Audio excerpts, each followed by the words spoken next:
The tip was documented late yesterday, identifying a specific location south of the border. Reports confirm search operations have commenced in Nogales for 84-year-old Nancy Guthrie. This development shifts the operational focus 70 miles away from the initial crime scene to an area known as Mariposa. For 131 days, investigators have processed thousands of leads regarding the February 1st disappearance. But this particular intelligence initiated an immediate ground response. How a tip originating in another country mobilized local security forces remains partially obscured, and why the primary American task force appears entirely disconnected from an active search operation raises immediate jurisdictional questions. The mainstream narrative suggests a case that has stalled, but procedural movements in Mexico indicate something fundamentally different. If you want every development in this case as it happens, subscribe now, because this story is still moving. To understand the weight of this development, we have to look at the established timeline. Since Nancy Guthrie was taken from her Tucson home on February 1st, public updates have been minimal. The surveillance footage of a masked individual established the initial parameters of the investigation, but subsequent months yielded no named suspects and no public arrests. The case is operated in a state of sustained silence, which the public often misinterprets as inactivity. However, investigative protocols dictate that a case only transitions to a cold status once all viable leads are exhausted. This remains an active, ongoing investigation. The emergence of the Nogales tip fundamentally alters the geographical scope. But the critical variable wasn't just the location. It was the specific agency that responded to it. When an investigation crosses international lines, the logistical complexity increases exponentially. Initially, theories suggesting the suspect traveled south of the border were met with minimal public engagement from authorities. Yet an examination of the route between Tucson and Nogales reveals a stark logistical reality. Media coverage, specifically reports filed by Brian Enton of NewsNation, demonstrated that crossing into Nogales requires minimal documentation, with pedestrian and vehicular traffic moving freely southbound. The distance is roughly 70 miles, an hour-and-a-half drive. This establishes the mechanical feasibility of transporting an individual without triggering immediate detection at a checkpoint. If we analyze the suspect's potential methodology, selecting a location 70 miles away indicates a high degree of confidence and pre-planning. But why choose this specific sector? The answer lies in what search teams already knew about the Mariposa area. The group acting on the tip is Buscando Corazones Nogales, an established collective with extensive experience in missing persons operations. They did not proceed into the Mariposa area blindly. They understood the terrain, and they understood the historical context of the site identified by the anonymous informant. The location wasn't chosen at random.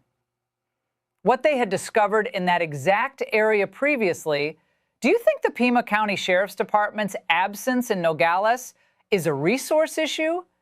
Or does it suggest they believe the Mariposa tip is a distraction from evidence closer to home? The Mariposa site, which translates to butterfly, is a known repository for clandestine activity. Ramona Guadalupe Ayala Ortiz, the leader of Buscando Corazones Nogales, confirmed that their operations in this specific sector had previously resulted in the discovery of 25 unmarked graves. This single fact elevates the credibility of the tip. An offender seeking to conceal evidence often utilizes locations with an established history of successful concealment. Furthermore, the search effort was not an isolated civilian endeavor.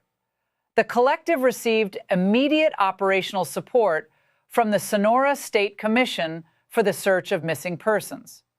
Municipal and state officials deployed armed security to protect the volunteers as they navigated the streams and terrain under the velvet trees.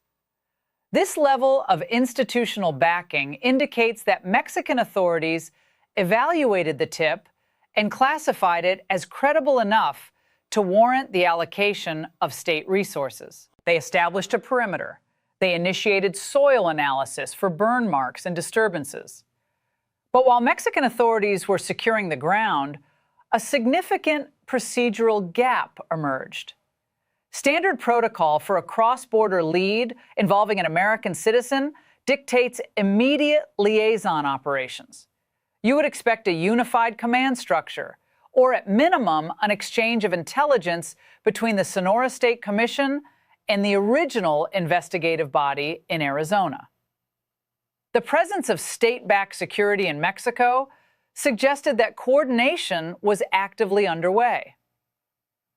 Until the primary agency in the United States issued their official statement. What that statement revealed contradicted everything the ground operation suggested. The Pima County Sheriff's Department released a public update addressing the Nogales search. They confirmed they were aware of reports regarding an anonymous tip related to the Nancy Guthrie investigation. However, they explicitly stated, "At this time, we have not been contacted by Mexican authorities."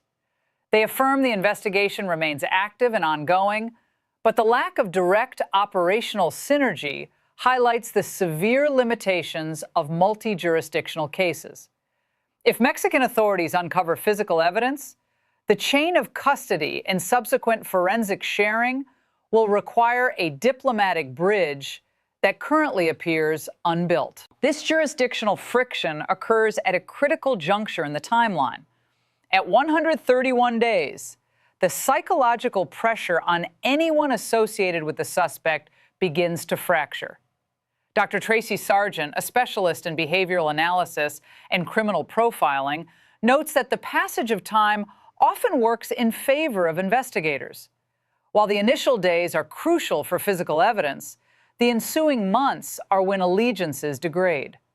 Associates who assisted in the planning or concealment phases may face unrelated legal issues. When they do, information regarding a high-profile case becomes a highly valuable bargaining chip. The individual responsible for the February 1st incident may feel a false sense of security, believing the geographical distance and the passage of time offer protection.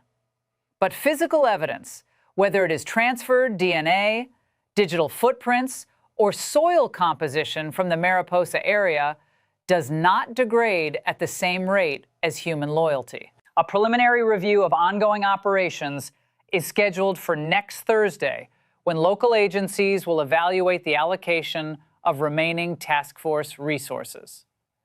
This dynamic mirrors the early stages of the Natalie Holloway investigation, where international jurisdictional boundaries initially complicated the collection and transfer of primary evidence. The search in Nogales has currently yielded no physical remains, but the collective has stated their intent to return and expand the grid. The involvement of the Sonora State Commission proves that international awareness has been activated, fundamentally altering the suspect's risk profile. The evidence exists. It is simply waiting to be formally documented.